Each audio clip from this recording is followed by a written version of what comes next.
ஆனா பேசுறது மட்டும் ஐயா நல்ல கண்ணுக்கு பிறந்தவனுங்க மாதிரி பேசுவானுங்க. ஒன்னா நம்பர் திருட்டு பசங்க திமுக காரனுங்க. மொத்தமே சொல்றது பூரா போய் 525 பொய்ய சொல்லி மக்களை ஏமாற்றி ஸ்டாலின் ஆட்சிக்கு வந்தார். வந்த பின்ன நீ செஞ்சது என்னடான்னு கேட்டா, நான் ஒண்ணுமே செஞ்சாதானே சொல்றதுக்கு ஒண்ணும் இல்ல. அண்ணன் எடப்பாடியார் என்னென்ன திட்டத்தை அறிவிச்சாரோ அதையெல்லாம் ஊரூரா போய் திறந்து வச்சுக்கிறதுக்கு தான் 5 வருஷமா ஒரு முதலமைச்சர்.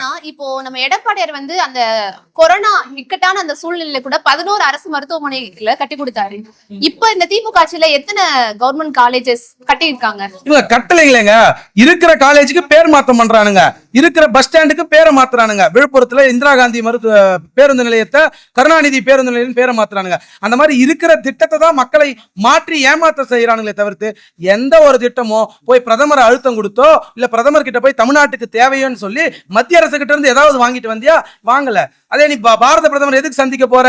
உங்க அமைச்சருக்கு ஒரு பிரச்சனைனா போய் நிக்கிற, உன் பையன் உதயநிதிக்கு ஒரு பிரச்சனைனா போய் நிக்கிற, உங்க தங்கை கலியுக கண்ணகி அக்கா கனிமொழிக்கு பிரச்சனைனா போய் நிக்கிற. மக்களுக்கு பிரச்சனைனா போறது கிடையாது.